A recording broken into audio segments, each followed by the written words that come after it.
Tudo bem, pessoal? Aqui é o professor Renan Mesquita, professor de Filosofia e Sociologia. Vamos dar continuidade aqui ao tópico de filosofia, moral e ética.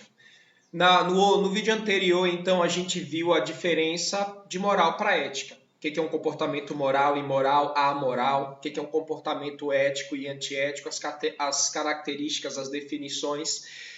Então a gente diferenciou moral de ética e nessa aula agora, nesse vídeo aqui, nós vamos falar de outras características do estudo da ética filosófica, né? Então basicamente nós vamos ver 3 tópicos nesse vídeo. A diferença de senso moral para consciência moral, a diferença de juízo de fato para um juízo de valor, né? Que está ligado à interpretação que nós damos às leis da ciência e às leis da cultura. A existência ética, ou seja, a condição de ser um animal, um agente ético, né? E o que é um ser que é um ser ético, né? O ser humano. Vamos ver essas 3 coisas. Ok? Vamos começar aqui pela definição de senso moral e consciência moral. O que é senso moral? Muito simples. Senso moral é uma capacidade humana, ou se alguém quiser, uma habilidade humana, um dom humano, um aspecto humano, que nós temos de avaliar ou julgar as coisas. O fogo, quando pega fogo, ele não avalia se é correto ou não causar queimadas na Amazônia. O fogo é uma combustão, uma reação físico-química que acontece. Agora, um ser humano, quando ele vai comer carne, ele pensa se ele deveria ser vegetariano ou continuar sendo onívoro, carnívoro. Ele julga isso. Comer carne para ele não é só digerir a proteína daquele pedaço ali, né? De um outro animal, ele pensa, ele julga se ele deveria ou não estar fazendo isso. Ele julga segundo critérios de, será que é justo eu me alimentar de outro animal? Será que é digno? Será que é honrado? Será que é justo? Será que é certo ou errado? Essas características de dizer que algo é justo ou injusto, certo ou errado, digno ou indigno, isso não está nas leis da natureza. Isso está nas leis humanas. É uma capacidade humana de julgar se algo é certo ou errado. Eu não simplesmente faço as coisas. Ela tem que parecer correta. Ela não pode simplesmente parecer possível. Tem ali um mouse de um amigo meu que eu gosto muito. É possível que eu roube o mouse e agora o mouse, que é muito melhor que o meu, vai ser meu. Então o homem ele não simplesmente faz o que é possível. Além de ser possível, para aquele ser humano a coisa tem que ser também correta, ou justa, ou digna, ou honrosa. A capacidade que nós temos de avaliar não apenas a possibilidade, mas a legitimidade, o quão aquilo é correto ou justo. A capacidade de avaliar isso, o nome disso é senso moral. Muitos de nós nunca parou para pensar isso. Não basta ser possível, para nós humanos tem que ser também legítimo. Senão eu não consigo fazer. Ou eu faço e vou ter uma crise de consciência. Entrando na ideia de crise de consciência, então é bom lembrar, ou é bom saber, que existe uma diferença entre senso e consciência moral. Senso moral é a nossa capacidade de ver ou de perceber que a coisa é correta ou não. Consciência moral é a nossa capacidade de aplicar isso à nossa própria vida. Se refere às avaliações de conduta que nos levam a tomar decisões por nós mesmos. Então é muito comum que tenha alguém que sabe que é errado fazer algo, mas essa pessoa não se sente nem um pouco constrangida em ela mesma fazer algo errado. Ou, por exemplo, ela é uma pessoa que critica o fofoqueiro, mas ela gosta de ser debochada, ou de causar intriga, ou de ser polêmica e causar briga. Então, assim, a consciência moral não só é um passo além do senso moral, é a capacidade que nós temos não só de perceber que algo é errado, mas de trazer isso para nós mesmos. Então,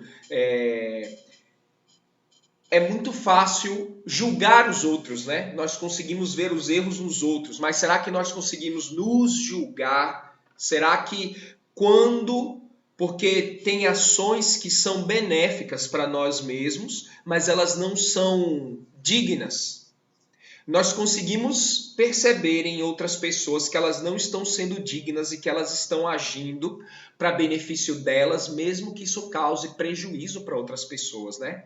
Mas será que nós conseguimos perceber que quando nós estamos fazendo algo que talvez seja benéfico para nós, está sendo maléfico para as outras pessoas? Será que então é possível que a pessoa tenha um senso moral para avaliação do erro das outras coisas, mas ela não consiga trazer isso para si mesmo, porque às vezes é desagradável ou é mais pesado moralmente entender que este benefício que eu estou tendo está causando malefício para as outras pessoas e que socialmente a minha conduta não é moral, socialmente a minha conduta não é digna e eu tenho que abrir mão desse benefício que eu estou tendo. A capacidade de perceber neste nível as coisas é o que a gente chamaria de consciência moral. Quando eu falo, eu gosto que todos escutem. Mas quando o outro fala e a fala dele me incomoda, será que eu consigo ficar calado para que ele tenha direito de falar tudo que ele quer falar, da mesma maneira que eu vou querer falar do começo ao fim as coisas que eu quero expressar, mesmo que isso incomode os outros? Então, assim, são dois níveis de interpretação da realidade diferente, duas condições do que a gente chama de agente moral, ou seja, o ser que tem conduta moral ou não. Belezinha, pessoal? Não é difícil de entender, né? Esse quadro aqui tem na ficha de vocês, é só para vocês entenderem, né? Senso moral e a consciência moral leva a sentimentos, decisões e ações propriamente ditas. Essas decisões elas vão estar dentro de critérios de o que é ser um agente moral ou ter senso moral. É saber julgar as coisas segundo o que é bom ou mal, o que é bem ou mal, o que é bom ou mal, o que é justo ou injusto, correto e incorreto, certo e errado, conveniente e inconveniente, belo e feio, honrado, desonrado. É isso. Estão ligados à consciência de si, à liberdade e responsabilidade, e nós temos tudo isso porque nós visamos a felicidade. Nós ainda vamos falar desses conceitos aqui. Juízo de fato e juízo de valor. Outros dois conceitos que o aluno tem que tentar deixar claro na cabeça dele. Tanto quanto a diferença de senso para consciência moral, para entender ética é necessário saber diferenciar juízo de fato para juízo de valor. Vamos lá então. O que é um juízo? Se a gente for lá no dicionário procurar juízo, o que é juízo? Juízo é uma afirmação, é um julgamento. É quando você delibera sobre algo. Fazer um juízo é dar uma sentença, é afirmar algo. Vamos lá. O que é um juízo de fato? Um juízo de fato é uma afirmação que é descritiva. Diferente do juízo de valor, que vai ser uma afirmação normativa. Vamos lá, não vai ficar confuso não. Juízo de valor, que é um juízo de valor, vamos diferenciar juízo de valor para juízo de fato. Então o aluno ele tem que dominar um certo vocabulário. Juízo de fato, o que é juízo de fato? É quando eu descrevo algo. O que é descrever algo? Eu olho e eu simplesmente digo o que está acontecendo.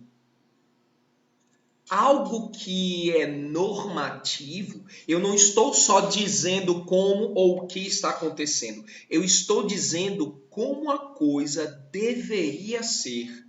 Algo normativo isso deveria ser assim. O certo é que seja assim.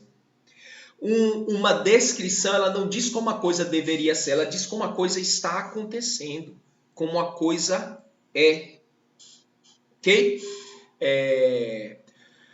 Para algo ser um juízo de valor, como critério, eu uso apenas a observação e a comprovação. Algo que é um juízo de valor não é só a observação. Eu uso como critério todos os valores que eu trago e que eu aprendi na minha vivência social. Eles usam apenas a observação e a comprovação. Vamos a um exemplo que talvez fique mais fácil. O Sol é uma estrela. Dizer que o Sol é uma estrela, eu não estou julgando o Sol, eu só estou descrevendo o que ele está, o que aquilo é. O Sol é uma estrela que vive de fusão nuclear, queimando hélio e transformando essas moléculas de hélio, essas moléculas de hidrogênio e hélio e liberando energia. Eu estou descrevendo o que está acontecendo ali. Eu não estou dizendo, olha, o Sol não deveria ser amarelo, seria muito mais bonito se ele fosse lilás, ou se ele fosse transparente. Eu não estou julgando o Sol, dizendo que ele é bom ou ruim, eficiente ou ineficiente. Eu estou apenas enunciar um juízo de fato, é apenas descrever algo, dizendo o que ele é. Este mouse é azul. Isso é um juízo de fato. Esse mouse não deveria ser azul, ele deveria ser cor de jamelão, sei lá. E aí eu estaria julgando ele, eu estaria normatizando ele. Mas não. Um juízo de fato é simplesmente quando eu afirmo algo de algo. Eu descrevo as suas características. É por isso que o juízo de fato são as afirmações que são utilizadas nas ciências naturais. Ok? O juízo de valor, ele não é descritivo. Ele diz o que a coisa deveria ser. Ele não é utilizado na ciência, porque a ciência ela não julga que o beija-flor não voa corretamente. Deus fez o beija-flor errado, ou as leis da natureza fizeram o beija-flor errado porque ele deveria voar de outra maneira. Não, a ciência apenas descreve. O beija-flor voa fazendo um formato de 8 com a asa dele. Apenas descreve. Tais músculos, tal aerodinâmica possibilitam que o beija-flor voe. Eu só estou descrevendo. Um juízo de valor, ele julga se é correto ou incorreto, se é justo ou injusto, se é honrado ou desonrado, digno ou indigno. É por isso que o juízo de valor não é utilizado na ciência, porque a ciência não vai julgar a frequência da luz da tinta amarela ou da clorofila. Ela só vai afirmar. O juízo de valor ele é utilizado, por exemplo, nas artes, na religião, na ciência moral e ética, na política, em outras coisas desse tipo. Ok? Por exemplo, se eu pego um assassino, é correto matar um assassino? Isso não faz parte das leis da natureza. Isso é um julgamento que vai ser uma determinação social. Será que é correto aplicar a pena de morte a um assassino? É necessário tentar corrigi-lo através de medidas socioeducativas ou ele tem que ser preso para o resto da vida? Este julgamento de o que deveria ser feito com o assassino, isso não é um juízo de fato, isso é um juízo de valor. Eu estou dizendo o que deveria acontecer. É correto que crianças trabalhem? Crianças deveriam estar trabalhando? O nazismo, que é um pensamento autoritário e totalitário, eu devo permitir que existam partidos nazistas e que eles possam se expressar? Expressar a intolerância é liberdade de expressão? Essas questões que a gente tem que julgar até que ponto elas não são leis da natureza, elas são leis sociais e humanas. A gente tem que julgar se é conveniente, se é digno ou não permitir que isso aconteça. O vermelho é mais bonito que o verde. Eu não estou julgando se o espectro da luz do vermelho libera mais energia. Eu estou julgando, é mais bonito? É mais bonito um carro vermelho ou verde? É mais bonito um cabelo vermelho ou verde? E isso é um julgamento, isso é um juízo de valor, ok? Botei aqui alguns exemplos. O que é o aborto? O que é um aborto? A resposta para essa pergunta é um juízo de fato. Um aborto é o interrompimento de uma gravidez que não pode se completar. É um juízo de fato, é uma descrição do que está acontecendo. É correto abortar? É conveniente? É certo eticamente dar à mulher a liberdade de abortar ou não uma gravidez que foi iniciada? A resposta desta frase é um juízo de valor, ok? Que é um suicídio, é um interrompimento da vida. é uma morte autocausada. É correto suicidar-se? É correto permitir que alguém se suicide? É correto estimular o suicídio? A resposta destas segundas perguntas serão juízos de valor. A resposta para esta pergunta aqui é um juízo de fato, que é um suicídio. Muito simples, né, pessoal? Não há aqui muita confusão. Vamos falar um pouco sobre natureza e cultura. Eu vou pular aqui e vou explicar só o resumo para vocês. Vê se vocês conseguem entender esse raciocínio. Vamos falar aqui de ciência e cultura. As afirmações dentro da ciência são afirmações dos juízos de fato. Então, para descrever um acontecimento científico, eu preciso enunciar juízos de fato. Agora, todos os acontecimentos sociais, todos os acontecimentos da realidade do comportamento humano são juízos de valor. É correto que eu permita que existam religiões de cunho africano que sacrificam animais. Eu proibir isso é intolerância religiosa? Isso é um juízo de valor. Eu estou julgando uma atitude humana. Juízo de fato. Existem moléculas de carbono nas proteínas. É um juízo de fato. Então, assim, as afirmações do âmbito da ciência são juízos de fato. As afirmações do âmbito da cultura humana são juízos de valor. Vê se vocês entendem agora esse raciocínio que eu quero trazer aqui para vocês. Quando nós somos educados dentro da nossa realidade, os nossos pais, o processo de socialização, os professores, eles nos ensinam algo, nos ensinam algumas coisas que nós aprendemos desde pequenininho. E como nós vivemos, às vezes, numa bolha social, todo mundo diz aquilo pra gente. E aquilo parece uma verdade tão certa que, apesar de ser juízos de valor que as pessoas disseram, nós interpretamos aquilo como juízos de fato, porque todo mundo diz aquilo. Por exemplo, um preconceito que em alguns locais é muito difundido. Uma mulher, para se sentir realizada, ela tem que ser mãe. Então, assim, dependendo do lugar onde você viveu, todo mundo disse isso desde o começo da sua vida. Uma mulher que não é mãe, ela falhou. Por algum motivo ela foi incompetente, ela não conseguiu arranjar um homem e agora ela é uma solteirona, uma mulher de 45 anos solteira que nunca teve um filho. Ela errou em alguma coisa, ela não conseguiu ser mulher. E aí as pessoas vão dizendo tanto isso que você acredita. Você acredita tanto nisso que para você acha que é natural.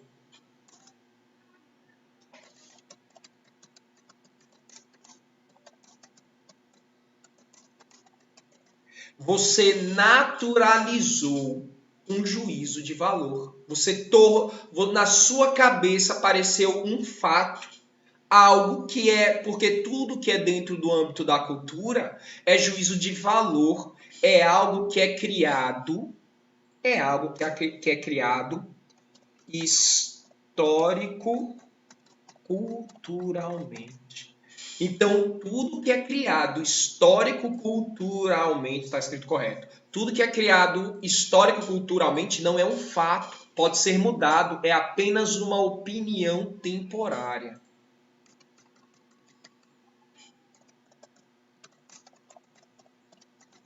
É uma opinião temporária.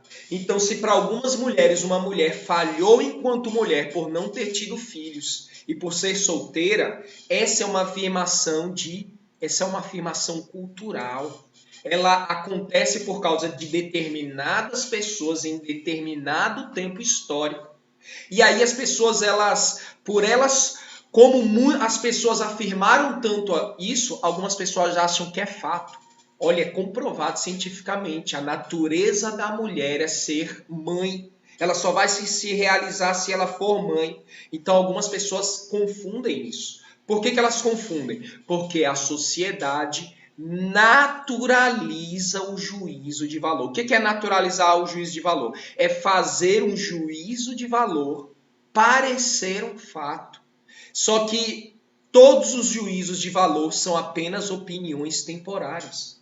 Então, dizer que o negro é inferior ou ter preconceito com relação a quem é negro, ou quem é mulato, ou quem é indígena, ter preconceito com o homossexual, ter preconceito com a mulher, ter preconceito com quem vive em comunidade ou com quem é do interior, essas formas de preconceito ou essas formas de opiniões temporárias, para algumas pessoas são fato, porque a sociedade naturalizou, ou seja, tornou natural um juízo de valor.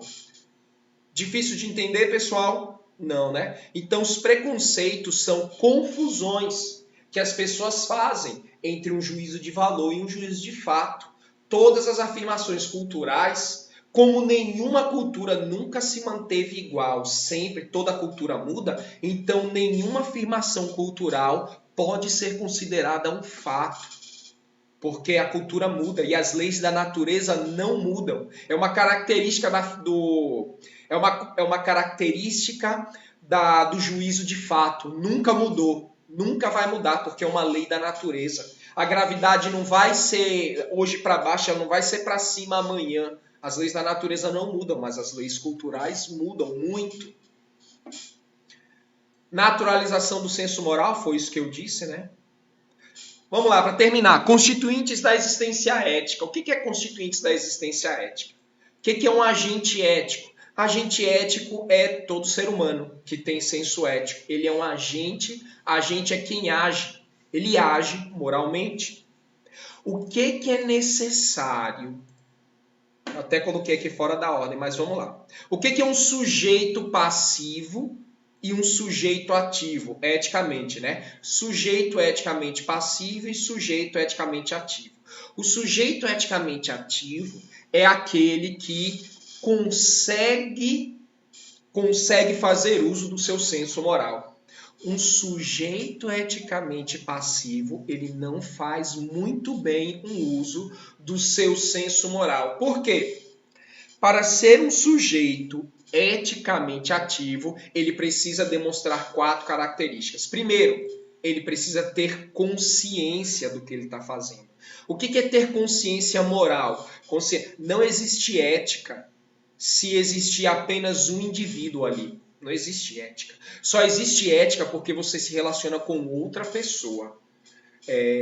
Só existe algo ético ou antiético, moral ou imoral, porque são valores coletivos. São valores com relação a outra pessoa. Você é consciente, se você tem consciência de que o que você está fazendo pode ser certo ou errado. Ou você é consciente quando você sabe que o que você está fazendo pode ou não atingir outra pessoa. O que é vontade? Vontade é quando você é capaz de controlar os seus próprios impulsos, você é capaz de orientar os seus desejos e as suas tendências. Se você não é capaz de controlar os seus próprios impulsos, você não é um agente ético, você está agindo como um cachorro, como uma formiga, que são escravos do próprio instinto. O que é responsabilidade? É quando você sabe que você tomou decisão sobre algo deliberadamente e que você vai arcar com as consequências de algo, sejam positivas ou sejam negativas. Não foi eu que fiz isso, o mérito é meu. Ou não foi eu que errei, eu assumo. Quando você tem a capacidade de dizer isso ou de assumir isso, você é responsável. Você assume as consequências do que você faz. E você é um agente ético quando você é livre. Ninguém te obrigou ou ninguém te impediu de fazer algo. Quando ninguém conseguiu te impedir ou te obrigou a fazer algo, você tomou a decisão por consciência, por vontade e assumindo a responsabilidade, seja lá qual for daquilo que aconteceu, então você foi um agente ético ativo. Se alguma dessas coisas não aconteceu no processo de decisão ética, então você, mesmo tendo senso moral, você foi um agente ético passivo. Você não tem consciência, ou porque você tem deficiência mental, ou porque você é uma criança, ou porque você é irresponsável. Se você não tem vontade para se controlar, e aí você até que acha errado beber ou fumar, mas como todo mundo está fazendo, então não foi a sua vontade. A vontade dos outros prevaleceu sobre você. Se você é alguém que, se a coisa der certo, você assume, ou errado você esconde, então você não consegue ter responsabilidade sobre o seu ato. Você também não é um agente ético ativo. Ou se alguém te impediu ou te obrigou a fazer algo. Ok? Se essas 4 coisas existem no agente ético, ele foi um agente ativo, ou seja, ele expressou a sua existência ética. Se alguma dessas coisas não aconteceu ou não acontecerá, então você não conseguiu. Você, apesar do senso ético, você não conseguiu expressar a sua existência ética. Tranquilo, pessoal? Encerramos aqui o nosso assunto de ética. Nada complicado, né? Vejo vocês na próxima.